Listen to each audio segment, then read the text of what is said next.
The Velkari had made their first mistake when they assumed the vehicle was a weapon.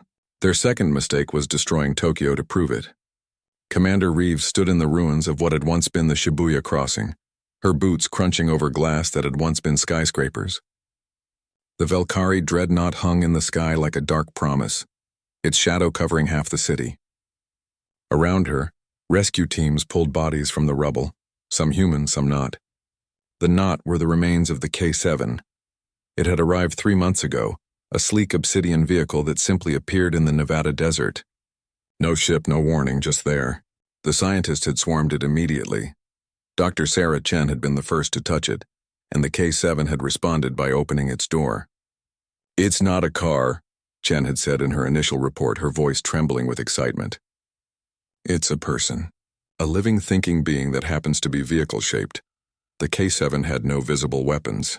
It communicated through a dashboard display, writing in whatever language the reader understood. It claimed to be a refugee from a war across the galaxy, fleeing persecution from the Velkari Empire. It had come to Earth seeking asylum. The United Nations had debated for weeks. Half wanted to study it, dissect it, unlock its secrets. The other half wanted to grant it protection. In the end, humanity had voted to let it stay. The Velkari had other ideas. Their ultimatum had been simple: surrender the K-7 or face annihilation. Ambassador Williams had stood before the Galactic Council and refused. "We don't surrender refugees," she'd said. "Not now. Not ever." The Velkari response had been immediate. Tokyo had burned in minutes. Now Commander Reeves watched as a recovery team carefully extracted the K-7's remains from beneath a collapsed apartment building. Its obsidian shell was cracked, leaking a luminescent blue fluid that pooled on the concrete. One of its wheels had been completely sheared off. "Is it alive?" Reeves asked. Dr. Chen knelt beside the wreckage, her hands pressed against the K-7's hood. Tears streamed down her face. Barely. It used its entire body to shield a school during the attack. 300 children survived because it parked itself over the entrance. The dashboard flickered weakly. Words appeared in halting English. "Sorry. Failed. Not strong enough." "You saved 300 kids," Chen whispered. "You didn't fail. Velkari will return. We'll finish what they started. Should've. Stayed away. Brought this on you." Reeves crouched down, her jaw tight. "The Velkari brought this on themselves. They just don't know it yet." The dashboard went dark. 6 weeks later, the Velkari returned with a fleet. 15 dreadnoughts materialized in Earth's orbit, each one capable of glassing a continent. Fleet Admiral Morrison received their message with cold satisfaction. "Humans of Earth," the Velkari commander transmitted, "you have harbored a criminal of the Empire. You have defied our authority. Surrender now and your extinction will be swift.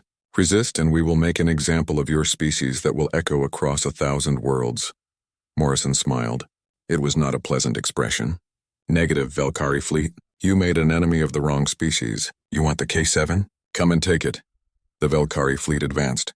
Earth's defense grid activated, but not with missiles or railguns. Instead, the planet's entire industrial capacity, every factory and fabrication facility that had worked around the clock for 6 weeks, revealed its purpose. The K-7 had survived. Barely. Human doctors and engineers had spent every waking hour keeping it alive, repairing its damaged systems, learning its technology.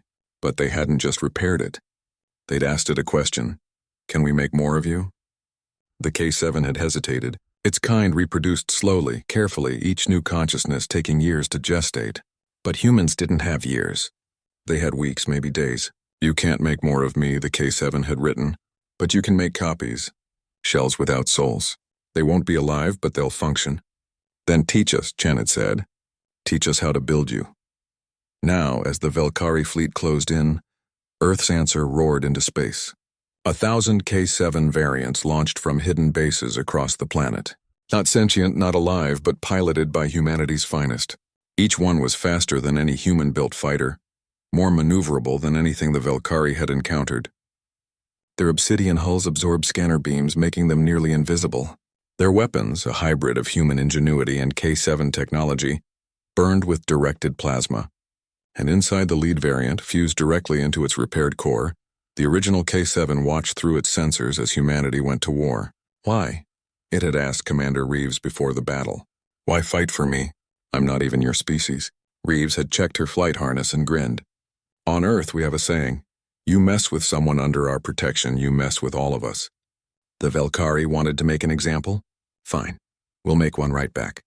The battle lasted 4 hours. The Velkari had numbers and firepower, but humanity had rage, creativity, and the knowledge that they were protecting something precious. The K-7 variant swarmed the dreadnoughts like angry hornets, their weapons carving through shields that had never been designed to counter such unorthodox tactics. Human pilots flew with a recklessness that bordered on suicidal, trusting the K-7's technology to protect them while they exploited every weakness.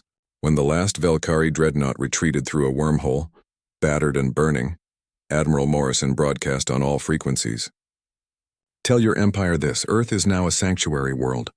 Any refugee, any being seeking asylum is welcome here. And anyone who tries to take them from us will learn what we just taught you. Humanity protects its own.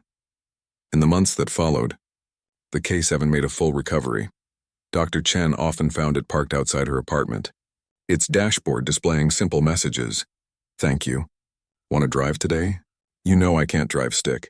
Chen would laugh. I'm automatic. For you, I'll always be automatic. Other refugees began to arrive, fleeing the Velkari Empire's cruelty. Earth welcomed them all, and when the Velkari inevitably came again, they found a united front, not just of humans, but of dozens of species who had found something they'd never expected. A species too stubborn to abandon those who needed help, too creative to fight fair, too determined to ever give up. The Velkari had made an enemy of the alien car. They'd learned too late that humanity would drive it into battle and win.